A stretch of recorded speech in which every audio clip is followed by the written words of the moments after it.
అందరికీ నమస్కారం. నేను మీ సిద్ధనారాయణమూర్తి, శ్రీశైలంలో ఉండే సిద్ధ వైద్యుడిని. మీ అందరికీ నా నమస్కారం. ఈరోజు నేను ఒక కొత్త మొక్కని మీకు పరిచయం చేయాలనుకుంటున్నాను. ఇది కొత్త మొక్క అంటే నేను పరిచయం చేయబోయే కొత్త మొక్క. ఇది చాలా బృహత్తరమైనటువంటి మన్యంలో ఉండేటటువంటి ప్రతి ఒక్కరికి తెలిసిన మొక్క. దీన్ని తంగేడు అంటారు. మనకి తెలిసినటువంటి తంగేడు మొక్క చిన్న మొక్క ఉంటుంది.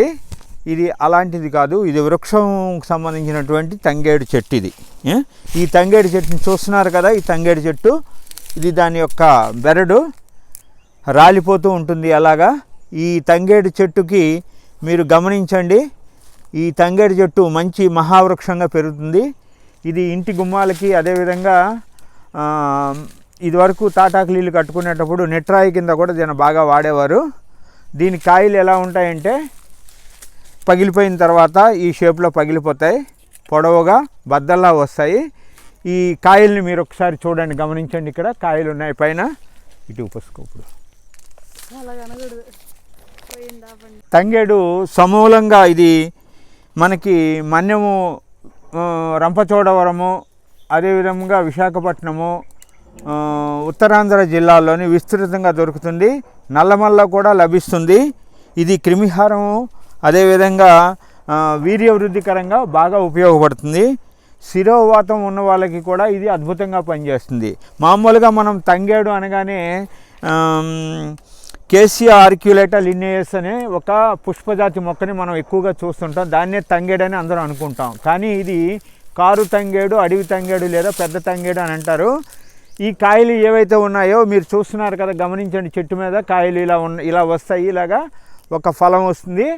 ఈ కాయలు చాలా అద్భుతమైన రుచికరమైనటువంటి జీడిపప్పు కన్నా రుచిగా ఉంటాయని స్థానికులు అందరూ అంటారు. ఇవి తింటే మీరు వదిలిపెట్టరు, అంత అద్భుతమైన రుచికరంగా ఉంటాయి ఇవి. అంతేకాకుండా ఈ తంగేడు కాయలు పెద్ద పెద్ద సైజు వస్తే అవి పూర్వం ఈ అడవిలోకి ముళ్ళులు గట్రా గుచ్చుకోకుండా వెళ్ళటానికి తంగేడు కాయల్ని అడవి నారతో కట్టుకొని అవి కాళ్ళకి పాదరక్షలుగా ఉండేటట్లు అడవిలోకి నడిచి వెళ్ళారని ఇక్కడ ఉన్నటువంటి పెద్దలు పూర్వం ఒక 30 సంవత్సరాల క్రితం నేను ఈ మొక్క మీద అన్వేషణ చేసినప్పుడు చెప్పడం జరిగింది. దీని పువ్వు వచ్చే సీజన్ ఇప్పుడు. పువ్వు చూడండి వస్తుంది అక్కడ పైన. ఆకులు ఎలా ఉన్నాయి, చెట్టుని పూర్తి మీరు చూడగలుగుతారు. ఇది ఈ బెరడు మీరు చక్కగా తెచ్చుకొని దీన్ని మీరు డికాక్షన్ కాచుకొని తాగడం వల్ల శిరోవాతానికి సంబంధించినటువంటి జబ్బులు తగ్గడమే కాకుండా శరీరంలో వీర్య వృద్ధికి కూడా ఈ కాయలు యొక్క గింజలు మనకు ఉపయోగపడతాయి. ఇది అద్భుతమైనటువంటి మొక్క. ఇది 2 రకాలుగా ఉపయోగపడుతుంది. ఒకటి, అడవిలో కలప భాగంలోని దీన్ని ఇల్లు కట్టుకోవడానికి ఎక్కువగా వాడతారు. తంగేడు పుచ్చిపోదు తొందరగా.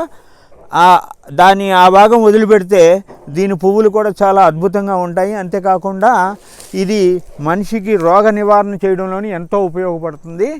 శిరోవాత నివారణగా దీన్ని పేర్కొనవచ్చును. అంతేవిధంగా ఇది పక్షవాతం వచ్చే వాళ్ళకు కూడా దీని వేర్లు తెచ్చి కషాయం కాసి ఇక్కడ ఇవ్వడం జరుగుతుందని ఇక్కడ స్థానిక గిరిజనులు చెప్పడం జరుగుతుంది.